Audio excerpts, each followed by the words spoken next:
The chandeliers of Lord Pembroke's grand ballroom cast a golden glow over the sea of silks and satins below, illuminating the cream of London society as they whirled and preened in the spring of 1815. In a corner, partially concealed by a marble column, stood Lady Eleanor Blackwood, her 23 years weighing heavily upon her shoulders, as she observed the dancing with growing dread rather than delight. The ivory silk of her gown rustled softly as she shifted her weight, one gloved hand clutching her fan so tightly, her knuckles whitened beneath the delicate fabric. Her grey eyes, often praised for their intelligence and vivacity, now darted anxiously toward the entrance where her guardian, Lord Blackett, conversed with a gentleman whose very silhouette sent ice through her veins. Lord Warrington, 45 and twice widowed under circumstances polite society pretended not to question, was moving purposefully in her direction. His thin lips curved into what might generously be called a smile, but more accurately resembled the satisfied look of a predator cornering its prey. Eleanor felt her breath quicken, her stays suddenly too tight against her ribs as panic rose within her chest. 3 months of avoiding his company, of claiming headaches and prior engagements, had come to naught. Tonight, in this crowded ballroom with no possible escape route, her guardian intended to formalize the arrangement that would see her married to Warrington before summer's end, her modest dowry and family name exchanged for the cancellation of gambling debts she had never incurred. Lady Sophia Kent, her closest friend since childhood, appeared at her elbow with a glass of punch and a warning murmured too low for others to hear. Her gentle reminder to hold steady was accompanied by a significant glance toward the far end of the room, where a tall figure stood in conversation with their host. But Eleanor scarcely registered either the words or the look, for Warrington had nearly reached her, his cologne of tobacco and bergamot preceding him like a noxious cloud. In that moment of pure desperation, with her future closing in around her like the bars of a gilded cage, Eleanor made a decision born of panic and self-preservation. She waited until Lord Warrington was mere steps away, his hand already extending toward hers, before allowing her eyes to roll back and her body to go limp in a fluttering cascade of ivory silk and chestnut curls. The gasps of nearby ladies provided a satisfying accompaniment to her descent, though she took care to angle her collapse away from the marble column that might have caused genuine injury. As she lay motionless on the polished floor, eyes closed but senses alert, she heard Sophia whisper for her to remain steady as someone approached to help. What Eleanor could not see, as she maintained her facade of unconsciousness with remarkable commitment, was exactly who was coming to her assistance, or how this desperate ruse would alter the course of her life forever. The murmuring crowd around Eleanor suddenly fell silent, the orchestra faltering mid-note as the assembled nobility parted like the Red Sea before an approaching figure. Even with her eyes closed, Eleanor sensed the shift in the room, the collective intake of breath that signaled the arrival of someone of great consequence. Alexander Vane, the Duke of Thornfield, known throughout London for his icy demeanor and the darkness that seemed to follow him like a shadow, moved with purposeful strides toward the fallen woman. His tall figure cut an imposing silhouette against the candlelight, his evening attire impeccably tailored to broad shoulders and a frame hardened by years of fencing and riding, rather than softened by indulgence like many of his peers. His reputation preceded him wherever he went, whispers of a wife who had died under mysterious circumstances, of a heart turned to stone by tragedy, or perhaps by something far more sinister. The Winter Duke, they called him, for the perpetual chill that emanated from his grey eyes, and the frost that seemed to coat his words on the rare occasions he deigned to speak in society. Lord Warrington had backed away instinctively as the Duke approached, no man in London willing to challenge Thornfield directly no matter their own standing. With movements that brooked no argument, the Duke knelt beside Eleanor, his gloved hands sliding beneath her shoulders and knees. "Stand aside," he commanded, his deep voice cutting through the silence like a blade through silk. "The lady needs air." Before Eleanor could break her pretense and protest, she felt herself lifted from the ballroom floor as effortlessly as if she were made of feathers rather than flesh and bone. Her eyes flew open in shock, meeting for one breathless moment the steel-grey gaze of Alexander Vane, close enough now that she could see the flecks of silver near his pupils, and the slight scar that traced his right temple into his dark hair. Recognition flashed in his eyes, not of her identity but of her deception, a knowing that transformed his austere features for the briefest instant before his mask of indifference returned. Eleanor felt her heart seize with a new kind of panic as she realized whose arms now cradled her against a chest solid as marble and just as cold. The Duke of Thornfield was the one man in London more dangerous to her than Warrington could ever be, not for any threat of physical harm but for the inexplicable power he seemed to hold over her senses whenever their paths crossed. Despite his fearsome reputation, despite the rumors that surrounded his first marriage, despite the absolute impropriety of their current position, Eleanor found herself unable to look away from his face, her body responding with treacherous warmth to his proximity. Through the grand ballroom he carried her, the crowd creating a path before them, her ivory skirts trailing over his arm as they vanished through doors that led deeper into Lord Pembroke's mansion, away from the protection of the crowd and toward chambers unknown, where she would be entirely at the mercy of the Winter Duke. The Duke carried Eleanor through several corridors, his stride never faltering despite her weight in his arms, until they reached a handsomely appointed study, clearly reserved for his personal use during visits to Lord Pembroke's mansion. A fire blazed in the marble hearth, casting dancing shadows across walls lined with leather-bound books and hunting trophies, the room exuding a distinctly masculine energy, with its deep mahogany furniture and the lingering scent of brandy and sandalwood. Without ceremony, he deposited her onto a burgundy chaise lounge, positioned near enough to the fire for warmth, but not so close as to cause discomfort, then straightened to his considerable height, and regarded her with those penetrating grey eyes that seemed to strip away all pretense. "Your performance was quite convincing, Lady Blackwood," he said, his voice deep and surprisingly melodious despite its coolness. "But I recognize a tactical retreat when I see one." Eleanor felt heat rise to her cheeks that had nothing to do with the nearby flames, mortification washing over her at being so thoroughly discovered in her deception. She pushed herself into a sitting position, smoothing her skirts with trembling hands as she struggled to formulate a response that might salvage her dignity. Before she could speak, the door opened to admit a severe-looking butler who carried a silver tray bearing a glass of water, his expression betraying neither surprise nor curiosity at finding his master alone with a young woman in apparent distress. "We require privacy," the Duke said without looking away from Eleanor, his tone making it clear this was not a request but a command. "The lady is not as ill as she appears." The butler bowed stiffly and withdrew without comment, the soft click of the door marking the moment Eleanor found herself truly alone with the most feared man in London society. She swallowed hard, acutely aware of her vulnerability, of the impropriety of their situation, and of the strange flutter in her stomach that had nothing to do with fear and everything to do with the way the firelight caught the angles of the Duke's face, softening his harsh features just enough to reveal the handsome man beneath the forbidding exterior. The silence stretched between them, heavy with unspoken questions, until Eleanor gathered her courage and lifted her chin to meet his unwavering gaze. What she saw there was not the condemnation she expected, nor the cold disdain for which he was famous, but something altogether more unsettling, a glimmer of what might have been understanding, perhaps even amusement, though it vanished so quickly she could not be certain she had not imagined it. The Duke of Thornfield moved to stand before the fireplace, his tall figure silhouetted against the flames, one hand resting on the mantelpiece in a pose that spoke of casual authority as he prepared to speak words that would irrevocably alter the course of her life. The Duke remained by the fireplace, studying Eleanor with an expression that revealed nothing of his thoughts, while the heavy ticking of a grandfather clock in the corner marked each passing moment with solemn precision. "I am aware of your circumstances, Lady Blackwood," he said finally, his voice low enough that it would not carry beyond the closed door, yet clear enough that each word struck her like a physical blow. "Your guardian, Lord Blackett, has accumulated considerable gambling debts, primarily to Lord Warrington, who has agreed to forgive those debts in exchange for your hand in marriage."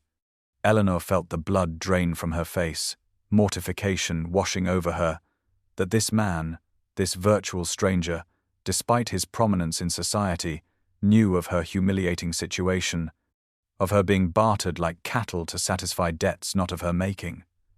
The grandfather clock continued its relentless ticking, filling the silence that stretched between them as she struggled to maintain her composure. When she finally found her voice, it emerged as little more than a whisper. "How could you possibly know this, Your Grace?"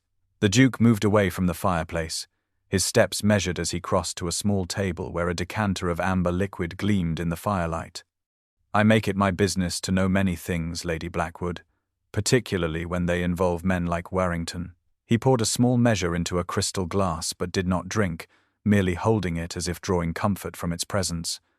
"I have a proposition that would solve your predicament, Lady Blackwood," he continued, turning to face her with an expression that remained impossible to decipher. "Marry me instead." The words hung in the air between them, so unexpected that Eleanor was certain she had misheard. The grandfather clock ticked on, marking 5 full seconds of stunned silence before she managed to respond. "Marry you, Your Grace? But why would you?" The Duke cut off her question with a raised hand, his long fingers elegant despite their obvious strength. "A marriage of convenience," he clarified, his tone matter-of-fact as if discussing the weather rather than a life-altering arrangement. "You would have my protection, my name, and financial security. In return, I require a hostess for social functions and an heir in due course. You need not fear the same fate as Lord Warrington's previous wives." Eleanor felt her mind spinning with conflicting emotions, terror warring with desperate hope as she considered his offer. On one hand stood the Duke of Thornfield, cold and enigmatic, rumoured to have been somehow responsible for his first wife's tragic end, a man whose very presence in a room caused the temperature to drop. On the other hand was Lord Warrington, whose cruelty was not rumour but established fact, whose 2 previous wives had died within years of their marriages, whose grasping hands and leering eyes promised a future of degradation and misery. The clock ticked on, each second bringing her closer to a decision that would irrevocably alter the course of her life, trapping her between fear of this mysterious Duke and her desperate need to escape Warrington's clutches. The grand ballroom seemed to hold its collective breath as Eleanor re-entered on the arm of the Duke of Thornfield, her gloved hand trembling slightly where it rested against his sleeve. In their absence, speculation had spread like wildfire through the assembly, whispers fluttering behind fans and murmured over champagne glasses with increasing fervour. The music continued, couples still whirled across the polished floor, but eyes darted continuously toward the doors until the moment they appeared, whereupon a visible ripple of interest moved through the crowd like wind across a wheat field. "Did you see?" Lady Pembroke hissed to her companion as they passed. Thornfield himself carried her away. What could it mean? Another voice, less discreet, wondered aloud if poor Lady Blackwood had truly recovered from her spell, while a third suggested with knowing insinuation that perhaps the spell had been feigned for the very purpose of securing the Duke's attention. Eleanor kept her gaze fixed forward, her face composed into a mask of dignified calm that belied the tumult within her breast. She had given the Duke her answer before they left his private study, accepting his extraordinary proposal with a single whispered yes that had sealed her fate more irrevocably than any formal contract. Now she moved beside him through the crowd, acutely conscious of his towering presence, of the slight pressure of his hand over hers, of how the sea of revellers parted before them with a deference born of both respect and fear. Lord Blackett, her guardian since her parents' death 5 years prior, intercepted them before they could reach the refreshment table, his florid face mottled with barely contained fury, and his eyes darting nervously between his ward and the imposing Duke. "What is the meaning of this, Eleanor?" he demanded, his voice pitched low but sharp with anger. "Where have you been, and why are you now parading about with His Grace as if Lord Warrington is not searching for you this very moment?" Eleanor opened her mouth to respond, but found herself forestalled by the Duke, whose voice carried just far enough to reach the ears of those nearby without becoming a spectacle. "Lady Blackwood has done me the honour of accepting my proposal of marriage, Lord Blackett," he stated with cool authority, making any further pursuit by Lord Warrington both inappropriate and unnecessary. A small circle of silence expanded around them, as those within earshot registered his words, then contracted again as whispers exploded outward, carrying the shocking news to the farthest corners of the ballroom. Lord Blackett's face transformed from anger to astonishment, to calculation within seconds, his mind visibly working through the implications of this unexpected development, weighing the loss of Warrington's debt forgiveness against the infinitely more valuable connection to a dukedom. Thornfield watched this progression with evident disdain before turning slightly toward the approaching figure of Lord Warrington himself, whose expression darkened with each step as the news reached his ears and comprehension dawned on his features. The pale morning light filtered reluctantly through the worn damask curtains of Eleanor's modest townhouse in Bloomsbury, her last remaining inheritance from parents whose deaths had left her at the mercy of a guardian who valued coins above care. She paced the faded carpet of her bedchamber, her nightgown swishing softly around her ankles as doubt gnawed at her resolve with each passing hour since the extraordinary events at Lord Pembroke's ball. Had she traded one form of imprisonment for another, perhaps one even more inescapable? The Duke of Thornfield might offer protection from Lord Warrington, but his reputation whispered of dangers of a different sort, of a coldness that went beyond mere social reserve, of a darkness that had swallowed his first wife whole. Martha, her faithful lady's maid since childhood, entered with a breakfast tray, and concern etched across her careworn features as she observed her mistress's agitation. "They call him the Winter Duke for a reason, miss," she cautioned as she poured steaming tea into a chipped porcelain cup, her voice low as if the very walls might carry tales to aristocratic ears. "His heart is said to be ice." Eleanor accepted the tea with trembling hands, the weight of her decision pressing upon her chest like a physical burden. Why would such a man, wealthy and titled beyond imagination, offer marriage to a woman whose fortune had dwindled to nothing more than this narrow house and its faded furnishings? What purpose could lie behind his proposition beyond the simple explanation he had provided? Her restless movements carried her to the small rosewood secretary where her father's private papers had been stored, untouched since his passing. Some instinct, some whisper of memory prompted her to unlock the drawer with the tiny key she kept on a ribbon around her neck, her fingers sifting through documents until they closed upon a sealed letter addressed in her father's distinctive hand, for Eleanor, to be opened in the event of an approach from the Vane family. With heart pounding, she broke the seal and unfolded the yellowed parchment, her father's words leaping from the page with startling clarity despite the 5 years that had passed since his death. "My dearest daughter, beware any overture from Alexander Vane or his family. There exists between our houses a conflict dating back to my early medical practice, a matter concerning his late wife that he has neither forgiven nor forgotten. If he approaches you, it cannot be with honorable intentions." Eleanor sank into the nearby chair, the letter trembling in her grasp as pieces of a puzzle she hadn't known existed suddenly rearranged themselves in her mind. The Duke had not chosen her by chance or convenience, but deliberately, perhaps seeking some form of revenge for a wrong her father had allegedly committed. The grandfather clock in the hallway struck 10, each resonant chime marking another hour closer to her impending marriage, to a man whose true motives now seemed as shadowed and dangerous as his reputation. The journey to Thornfield Hall took Eleanor through increasingly desolate countryside, the roads narrowing and the villages growing sparser until they vanished altogether, replaced by vast snow-covered moors that stretched endlessly beneath a slate-grey sky. When the ducal carriage finally crested the final hill, Eleanor felt her breath catch at the sight of the ancestral seat of the Vane family, a sprawling Gothic structure of dark stone with towers and turrets that seemed to pierce the low-hanging winter clouds. Thornfield Hall stood like a sentinel against the bleak landscape, windows glinting like watchful eyes, chimneys belching smoke that vanished into the colourless sky above. As the carriage rolled through wrought-iron gates tall enough to admit giants, Eleanor could not suppress a shiver that had nothing to do with the December chill. This imposing edifice, this monument to centuries of aristocratic power, would soon be her home, yet never had she felt smaller or more insignificant than in its looming shadow. The Duke himself had not accompanied her on this visit preceding their wedding, sending instead a retinue of servants to attend to her needs while he concluded business in London. An elderly butler helped her descend from the carriage with formal precision, his face betraying neither welcome nor disdain, as he escorted her into a vast entrance hall, where suits of armor stood like silent sentinels along walls, hung with ancient tapestries depicting hunting scenes of uncommon violence.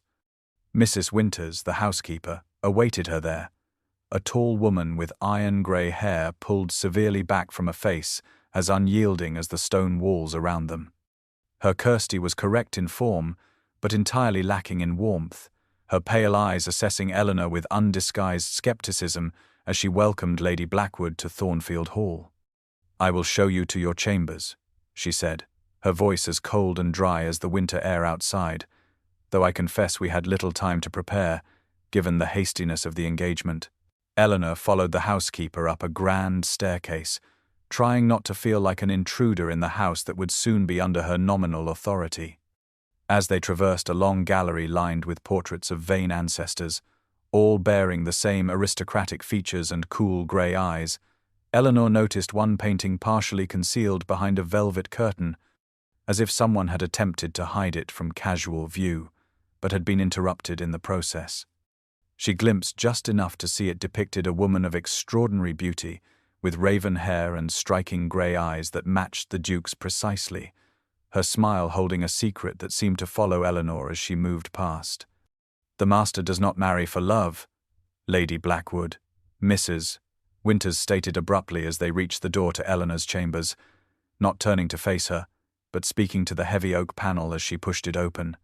"Do not expect warmth in these halls." The vastness of Thornfield Hall, with its endless corridors and closed doors, might have intimidated Eleanor into remaining in her chambers, but an explorer's spirit inherited from her father drove her to venture forth on her second morning at the estate. Her wanderings led her to a pair of ornately carved doors that opened onto a library of such magnificent proportions that she gasped aloud, momentarily forgetting her troubled circumstances. 2 stories of leather-bound volumes lined the walls, accessible by a wrought-iron spiral staircase and rolling ladders that invited exploration. The scent of aged paper, leather, and beeswax polish created an atmosphere at once scholarly and comforting, reminding Eleanor powerfully of her father's much smaller but equally cherished collection. She moved through the space with reverent steps, fingers trailing along spines embossed with gold lettering, pausing occasionally to examine particularly interesting titles. So absorbed was she, in a rare first edition of Homer's Iliad, that she failed to notice the Duke's entrance until his shadow fell across the page. "Your Grace," she acknowledged, startled into nearly dropping the precious volume as she attempted to curtsy while holding the book. Alexander Vane stood before her in riding attire, his tall frame silhouetted against the library entrance, his expression unreadable as always, yet somehow less severe than she remembered from London. "You have an interest in Greek classics, Lady Blackwood," he observed, his voice neither approving nor condemning but holding a note of unmistakable surprise. "My father collected first editions," she replied, carefully closing the volume and replacing it on its shelf. "I thought they were simply for show until I opened one." She did not add that those books had been sold one by one to pay for her father's funeral and her guardian's debts, leaving her only with memories of their contents rather than the treasured objects themselves. Something shifted in the Duke's countenance then, a subtle change that might have gone unnoticed had Eleanor not been studying him so intently. Just as the perpetual winter clouds outside parted momentarily to allow a shaft of golden sunlight to penetrate the library's stained glass windows, illuminating dust motes that danced in the suddenly vibrant air, so too did a hint of warmth penetrate the Duke's customary frost. "The Iliad is superior in its original Greek," he said, crossing to a glass-fronted case that Eleanor had not yet explored and retrieving a smaller, older volume bound in cracked leather. "Homer captures the tragedy of Hector's fall in language that defies adequate translation." The reverence with which he handled the ancient text and the unexpected passion in his voice as he began to recite from memory in fluent Greek revealed to Eleanor a glimpse of the man beneath the Duke's forbidding exterior, a man of education and sensitivity so at odds with his reputation that she found herself momentarily speechless, watching in fascination as sunlight caught the angles of his face and transformed severity into something approaching beauty. The snowstorm that had threatened all day finally descended upon Thornfield Hall with full fury on Eleanor's third evening, confining her to the vast manor and prompting her to explore corridors she had not yet ventured down. A wrong turn after dinner led her into the east wing, a section of the house noticeably less maintained than the rest, with faded carpets and wall sconces that remained unlit, casting the hallway in shadows that stretched like grasping fingers across the panelled walls. Portraits of Vane ancestors lined this corridor, their stern faces barely visible in the gloom, yet their eyes seeming to track her movements with silent disapproval as she passed beneath them. Eleanor had nearly decided to turn back when she heard voices from behind a partially open door at the end of the hallway, one unmistakably belonging to the Duke, the other female and unfamiliar. She must never know what happened. Alexander, the female voice insisted with evident distress. It would destroy any chance of this marriage succeeding. "Do you think I'm unaware of that?" came the Duke's response, his tone harsher than Eleanor had ever heard it, even in his most forbidding moments. The knowledge would send her fleeing back to London before morning. Eleanor froze, understanding with absolute certainty that she was the subject of this conversation, that some secret regarding her impending marriage was being deliberately kept from her. Heart pounding, she backed away from the door, only to collide with a small table, sending a porcelain figurine crashing to the floor, with a sound that echoed through the silent corridor like a gunshot. The voices behind the door ceased instantly, followed by hurried footsteps. Eleanor turned to flee, but found herself at a locked door, her escape cut off as the Duke emerged from the room, his face transformed by anger into something truly frightening. "Lady Blackwood," he said, his voice low and controlled but vibrating with barely suppressed fury, "you have wandered far from the main hall." Eleanor lifted her chin despite her trembling knees, determined not to cower before him despite the genuine fear his expression evoked. "I became lost, Your Grace," she explained. "This house is vast and unfamiliar to me." The Duke studied her face with penetrating intensity, clearly seeking to determine how much she might have overheard. His gaze then moved pointedly to the locked door behind her, its heavy oak panel bearing ornate carvings and a black iron lock that appeared both ancient and impenetrable. "There are secrets in this house that would make you flee, Lady Blackwood," he said finally, his voice dropping to little more than a whisper that somehow proved more terrifying than a shout. "For your own safety, do not seek them out." The news of Lady Eleanor Blackwood's engagement to the Duke of Thornfield spread through London society like wildfire, igniting speculation that blazed through drawing rooms and gentlemen's clubs alike. The match was deemed incomprehensible by most, not because Eleanor lacked breeding or beauty, but because the Duke had shown no previous interest in matrimony since the mysterious end of his first marriage. A union so rarely mentioned, it had faded to little more than shadow in society's collective memory. Eleanor herself had returned to London for the fitting of her wedding clothes, standing now in Madame Delacroix's fashionable shop on Bond Street as seamstresses swarmed around her with pins and measuring tapes, draping luxurious fabrics across her slender form while discussing her transformation into a duchess as if she were not present. The ivory silk for the wedding gown itself had been selected by the Duke, delivered with a note specifying certain requirements about the design, but offering no personal message to his bride-to-be. Eleanor stared at her reflection in the trifold mirror, her expression betraying the conflict that had grown within her breast since her stay at Thornfield Hall, fear of the approaching marriage warring with the unexpected moments of connection she had experienced with Alexander during their few private conversations, particularly in the library, where he had revealed a depth of intellect and sensitivity at odds with his forbidding reputation. Her contemplation was interrupted by the shop's door opening to admit Lady Warrington, mother of the man she had so narrowly escaped, whose face twisted with malicious satisfaction upon spotting Eleanor among the bolts of fabric and half-completed gowns. The older woman crossed the shop floor with determined steps, her voice pitched low enough that only Eleanor and the nearest seamstress could hear her words, forcing Madame Delacroix's assistant to quickly busy herself elsewhere. "You've made a deal with the devil, my dear," Lady Warrington hissed, her breath smelling faintly of sherry despite the early hour. "Hell destroy you as he did his first wife." Eleanor felt her blood chill at this confirmation of the rumors she had dismissed as spiteful gossip, her hands clutching instinctively at the silk draped across her bodice as if seeking protection from the woman's venom. Lady Warrington smiled coldly at Eleanor's evident shock, clearly savouring the moment as she continued her assault in hushed tones, describing how the Duke's first wife had been found dead in circumstances never fully explained to society, how the investigation had been quietly abandoned after influential interventions, how Alexander Vane had transformed from a man of warmth and promise into the cold figure now known as the Winter Duke. The eve of her wedding found Eleanor seated before the fire in her chambers at Thornfield Hall, watching shadows dance across walls papered in faded crimson damask, as a winter wind howled beyond leaded glass windows. Candles flickered in silver holders throughout the room, their golden light softening the austerity of ancient furniture that had witnessed centuries of vain brides preparing for their wedding days.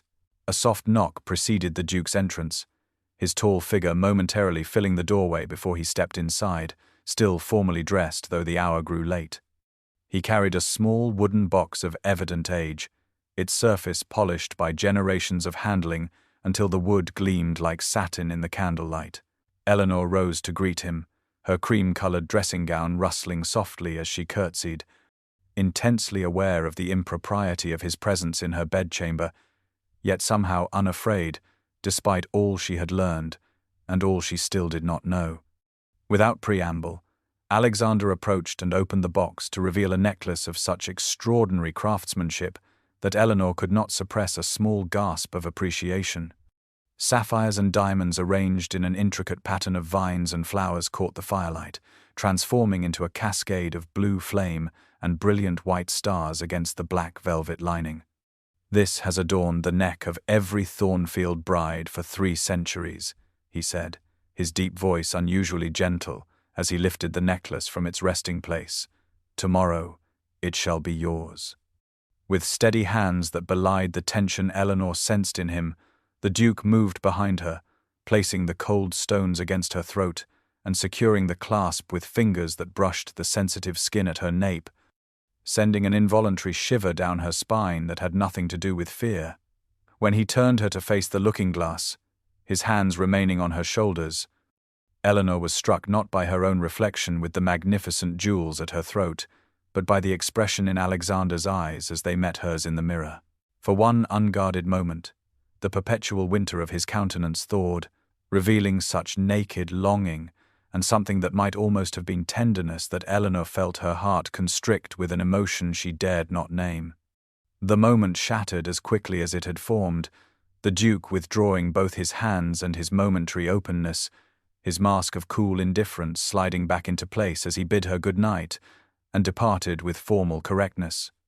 Later, as Eleanor prepared for bed, she paused at hearing hushed voices in the corridor outside her door, servants passing with linens for the guest chambers. "Such a lovely girl," whispered one. "I pray she fares better than the last one." "Hush now," came the sharp response. "You know we don't speak of the tragedy. The poor Duchess deserved better than to be forgotten." Eleanor stood frozen by her bedside, the sapphires now locked safely in their box, seeming suddenly heavy with the weight of unseen history, of secrets that surrounded her like the winter mists that shrouded Thornfield Hall. The chapel at Thornfield Hall stood transformed on the wedding morning, winter roses in ivory and palest blue arranged in elaborate displays along stone walls that had witnessed vain marriages for generations. Through stained glass windows depicting biblical scenes of both salvation and judgment, Eleanor could see snow falling in thick white flakes, adding to the sense of isolation that had characterized her time at the estate. The small gathering of witnesses, primarily local gentry, and a handful of London acquaintances willing to make the arduous winter journey, rose as the chapel doors opened to admit the bride. Eleanor paused at the threshold, her ivory silk gown catching the light from hundreds of candles as she contemplated the irrevocability of the step she was about to take. She could still flee, a small voice whispered in her mind, disappear into the snowstorm before binding herself to a man whose secrets multiplied with every passing day. Yet even as the thought formed, her eyes found Alexander waiting at the altar, his tall figure resplendent in formal attire, his expression as she approached revealing a vulnerability she had glimpsed only in rare, unguarded moments. With resolve that surprised even herself, Eleanor moved forward down the aisle, each step bringing her closer to a future shrouded in mystery, but increasingly tinged with hope born of those brief connections they had shared.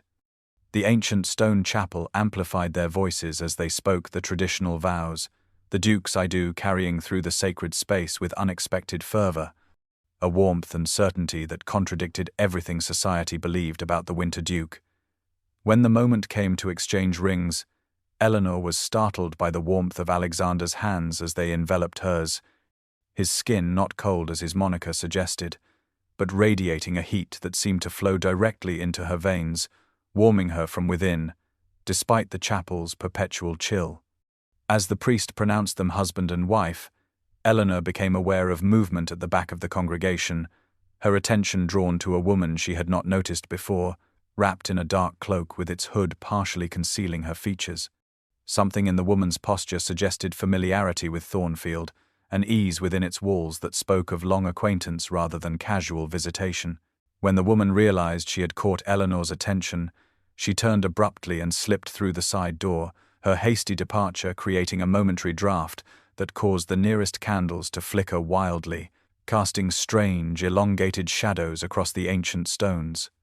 Eleanor had no time to dwell on the mysterious figure, however, as Alexander took her arm to lead her back down the aisle, now as the Duchess of Thornfield, a title that carried with it both the weight of centuries of tradition and the promise of a future she could not yet fully envision.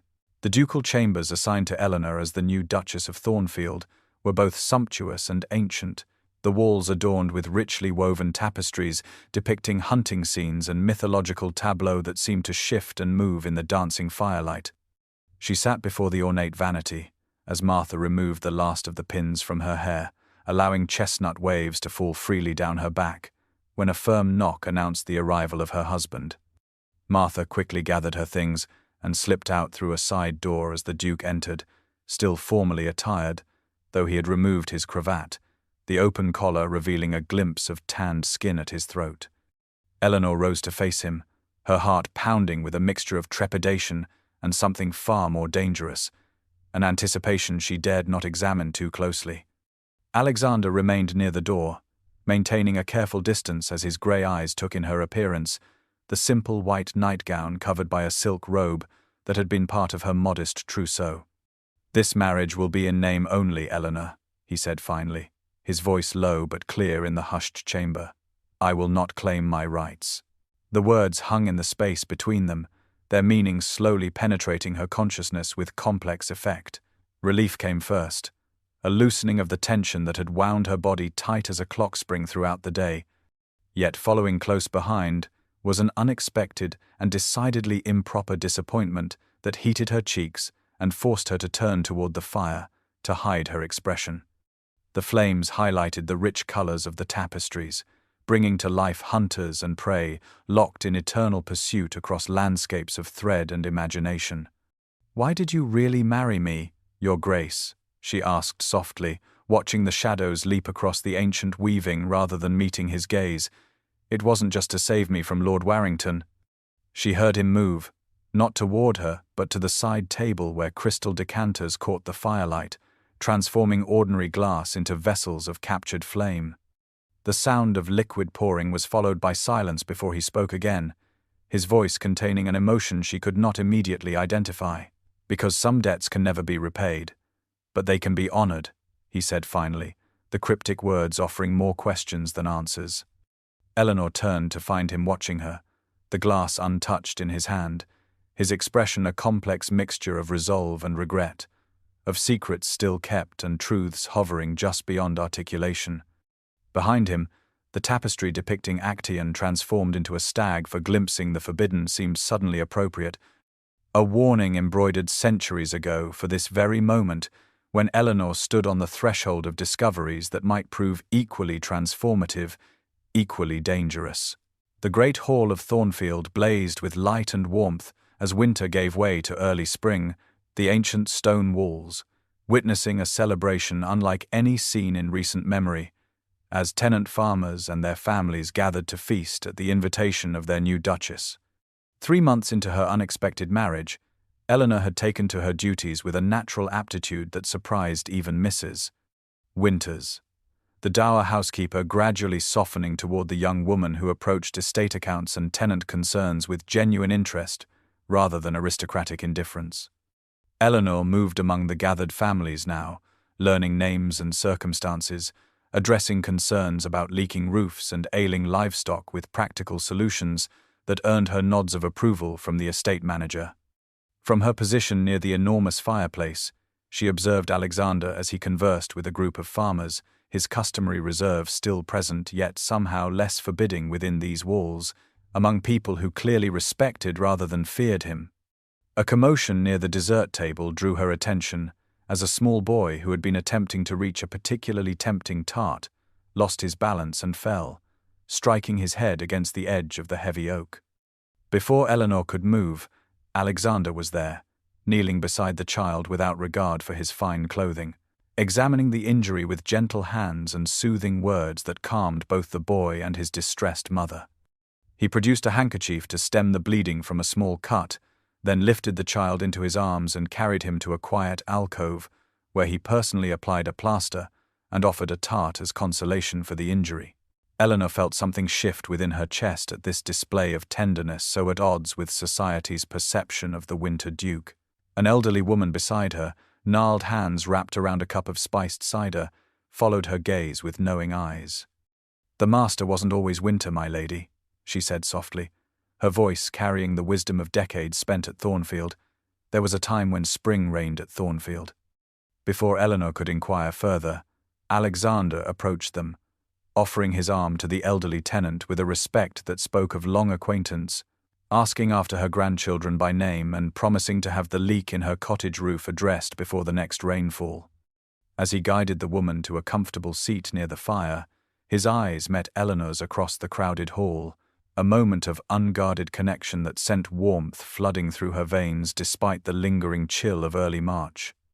The curiosity that had drawn her to investigate the mysteries of Thornfield and its master now deepened into something far more dangerous, an attraction that could not be explained away by gratitude or circumstance, a yearning to discover not just the secrets of his past, but the man himself, hidden beneath layers of grief and reserve, like the first crocuses pushing through frost-hardened earth. A chance turn down an unfamiliar corridor during her 4th month at Thornfield led Eleanor to a discovery that would forever alter her understanding of her husband. A small door, partially concealed behind a tapestry and seemingly unused for years, yielded to her curious touch, revealing a circular room tucked into one of the mansion's forgotten turrets. Sunlight filtered through dust-streaked windows, illuminating dancing motes that swirled in air undisturbed for what must have been years, settling on white sheets that partially covered dozens of canvases arranged throughout the space. Eleanor moved through the room with cautious steps, drawing back one sheet and then another to reveal portraits of extraordinary skill and sensitivity, each depicting the same raven-haired beauty whose grey eyes matched Alexander's precisely, the woman from the partially hidden painting she had glimpsed during her first days at Thornfield. The style was unmistakable, the brushwork bearing the same confident strokes she had observed in the Duke's handwriting, confirming what seemed impossible, that Alexander himself had created these works of devotion. Some showed the woman laughing in sunlit gardens that Eleanor recognized as the now neglected East grounds. Others captured her reading by candlelight or gazing pensively from windows that overlooked the moors. But all conveyed such profound love that Eleanor felt like an intruder, witnessing something sacred and deeply personal. She stood transfixed before a particularly striking portrait of the woman in a blue gown, the exact shade of the sapphires Eleanor now wore, her expression one of such happiness that it made the heart ache to behold it. "So you've discovered his weakness at last," came Mrs. Winter's voice from the doorway, causing Eleanor to turn with guilt coloring her cheeks at being caught in this clearly private sanctuary. The housekeeper entered the room with steps that suggested familiarity, her usual severity softened by something like sorrow as she gazed at the portraits surrounding them. "The first Duchess of Thornfield, Lucia Vane," she explained without prompting, "the master's wife for barely 2 years before tragedy claimed her, Mrs. Winters moved to straighten a sheet that had slipped to the floor, her movements respectful rather than efficient as she continued her tale, revealing how deeply Alexander had loved his young bride, how her death under circumstances never fully explained had transformed him from a man of warmth and promise into the cold figure now known throughout society as the Winter Duke.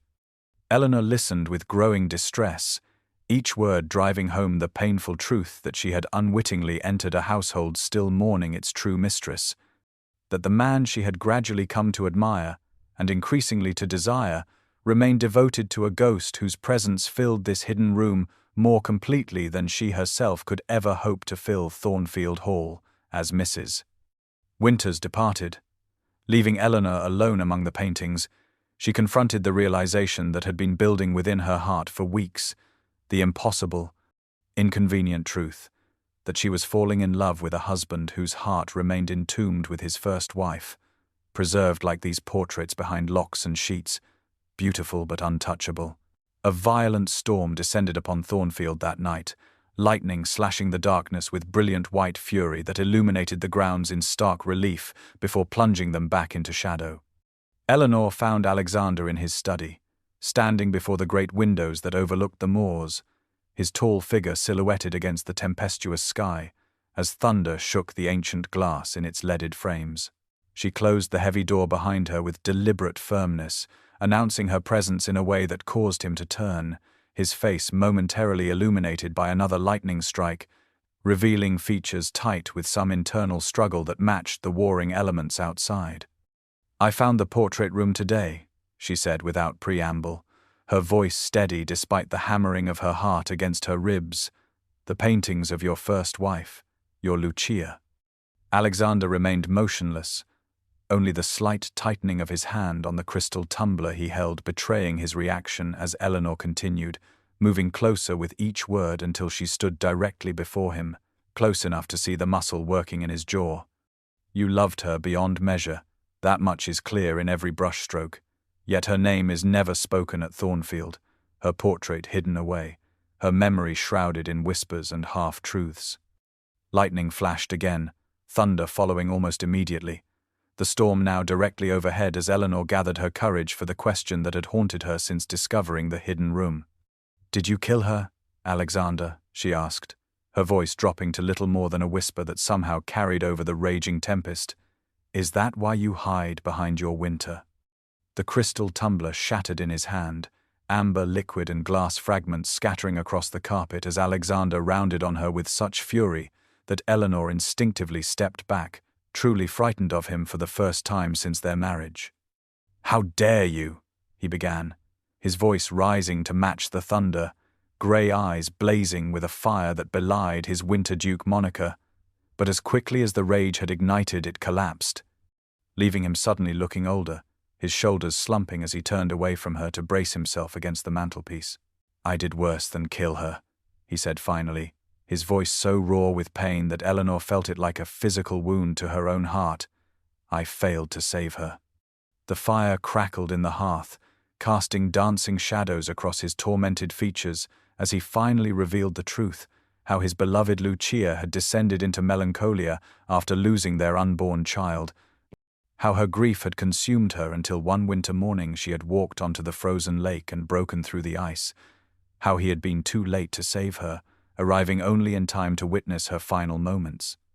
"It was my child too," he said, his voice breaking on the words, "yet I could not share her grief properly, could not reach her through the darkness that claimed her, and so I lost them both, my wife and my son, to waters that should have claimed me as well."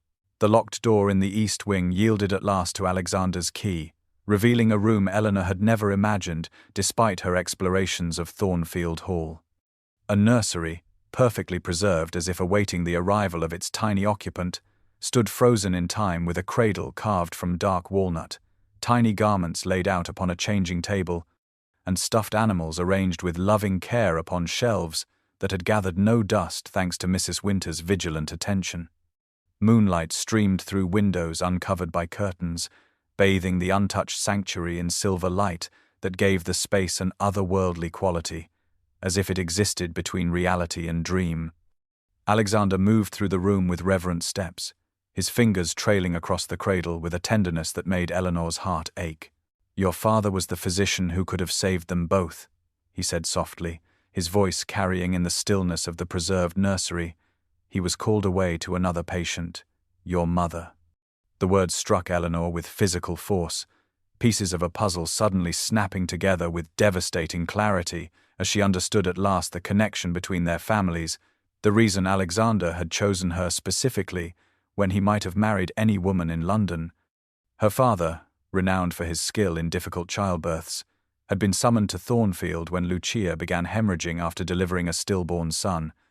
But the message had arrived while he attended Eleanor's own mother, whose prolonged labor with a younger sibling who had not survived had left her weakened but alive. While he saved one mother, he lost another, a choice that had never truly been a choice at all, but which had altered the course of multiple lives nonetheless. Alexander turned to face her, his expression more open than she had ever seen it, raw with both remembered pain and something new, something that made her breath catch in her throat. "I came to this marriage seeking revenge," he confessed, the words seeming to be torn from him against his will, believing some cosmic justice would be served by binding the daughter of the man who failed my Lucia to a life with the husband who equally failed her. His voice broke as he continued, "But I found something I thought dead within me." Eleanor stood motionless, tears streaming unchecked down her face as she absorbed the terrible truth that she had been chosen not for herself but as an instrument of vengeance. Yet something had changed in the months since their hasty wedding, something that now shone in Alexander's eyes as he closed the distance between them with hesitant steps. Her heart, which should have been shattered by his revelation, instead beat with painful hope as she recognized in his expression the same emotion that had been growing within her own breast, fragile and unexpected as the first shoots of spring emerging from winter-hardened ground. The peace that had begun to form between Alexander and Eleanor in the wake of his painful confession was shattered 3 nights later, when a violent storm descended upon Thornfield, rain lashing against the windows and wind howling through ancient chimneys like tortured spirits seeking release. The couple had retired to the library after dinner, Eleanor reading by firelight while Alexander reviewed estate accounts, the comfortable silence between them a new and fragile thing, when the distant pounding on the main door echoed through the halls. Moments later, the butler appeared with evident distress to announce Lord Warrington, who pushed past the servant with mud-spattered clothes and the unmistakable reek of brandy emanating from his person. His face was mottled with rage and drink as he stumbled into the library, pointing an accusatory finger at Alexander, who had risen to his full height at this unexpected intrusion. "I know what you did to her," Warrington slurred, his eyes wild as they darted between the Duke and Eleanor. "I have proof at last, evidence that will see you hanged for murder." Alexander moved with surprising speed for a man of his size, positioning himself between Eleanor and the intruder with cold fury evident in every line of his body. "You are drunk, Warrington, and trespassing on my property," he stated flatly. "You will leave immediately, or be removed." Warrington laughed, a harsh sound devoid of humor as he reached inside his coat to produce a folded document stained with either age or the rain through which he had traveled. "Ask him about the letter, Lady Eleanor," he urged, his voice dropping to a conspiratorial tone that made her skin crawl. "Ask him what really happened that night." Alexander lunged forward then, all pretense of civility abandoned as he grasped Warrington by his sodden lapels and physically lifted him away from Eleanor, his voice a dangerous growl as he demanded the other man leave his home and never return.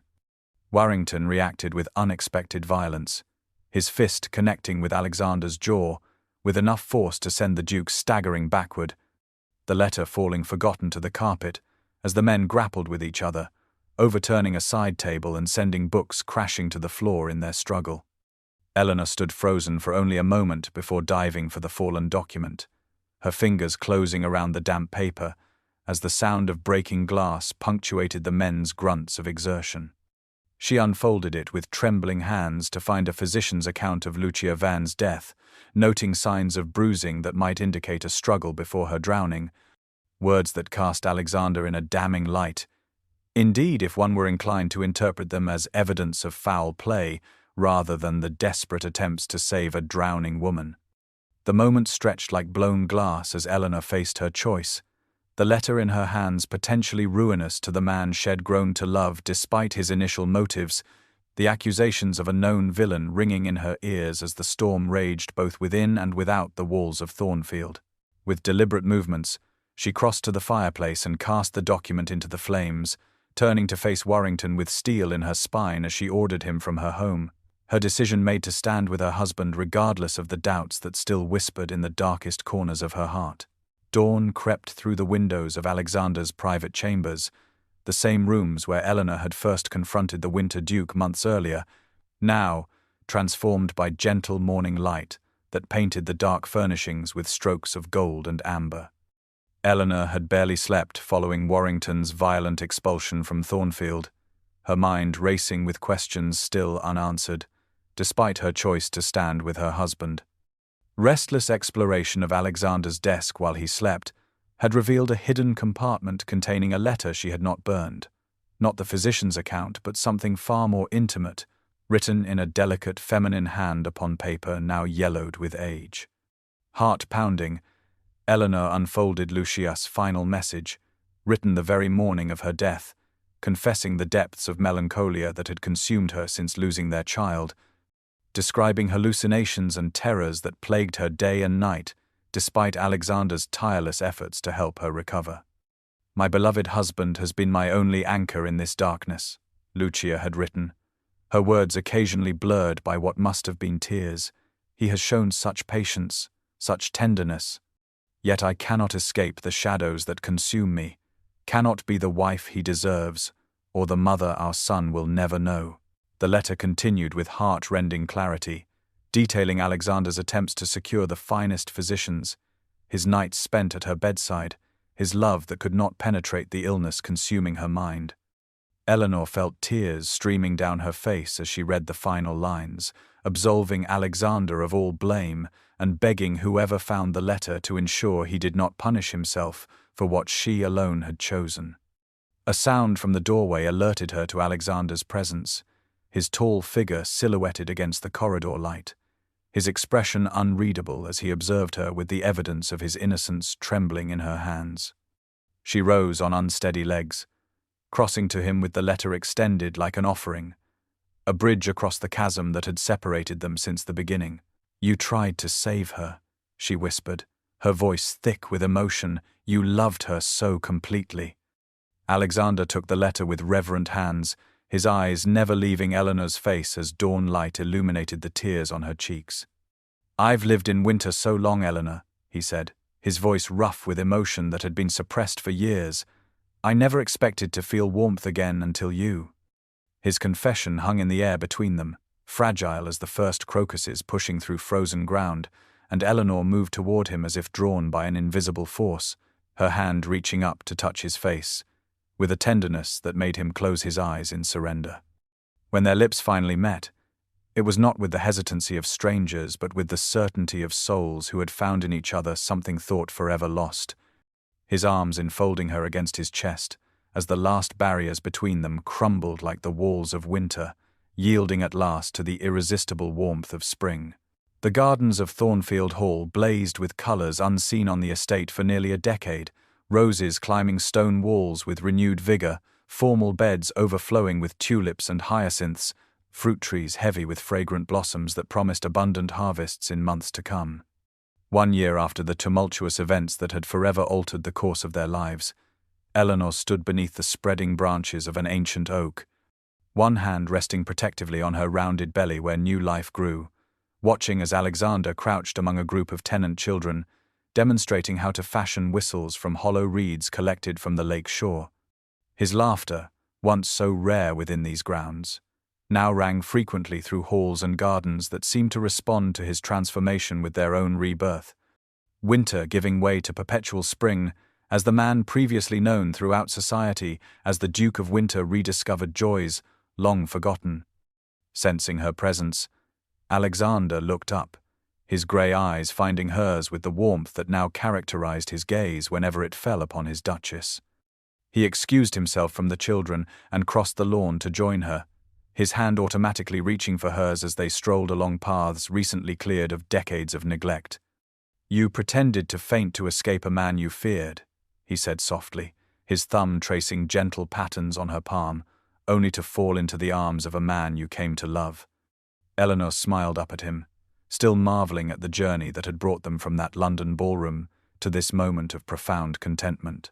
Together they continued their walk toward the East Wing, no longer locked and forbidden, but open to light and air, the rooms that had once preserved grief like fragile artifacts, now transformed into a bright nursery awaiting the child whose movements Eleanor felt daily beneath her heart. The cradle from that preserved room remained, but now it stood in a chamber painted with scenes from fairy tales, surrounded by toys and books and all the hopeful preparations of parents who had found in each other the healing neither had believed possible. Alexander had insisted on painting the murals himself, the same talented hands that had once captured Lucius' likeness, now creating magical forests and friendly beasts to watch over their child. The act itself, a kind of exorcism that allowed him to honor the past while embracing the future they would share. As evening approached, they made their way back through gardens where groundsmen pruned and planted with renewed purpose. Thornfield Hall itself, seeming to stand taller against the spring sky, no longer a monument to grief, but a home where life had returned in full measure. The Duke of Thornfield and his Duchess walked hand in hand beneath trees bursting with new leaves, two souls who had found in each other's arms not just love, but redemption.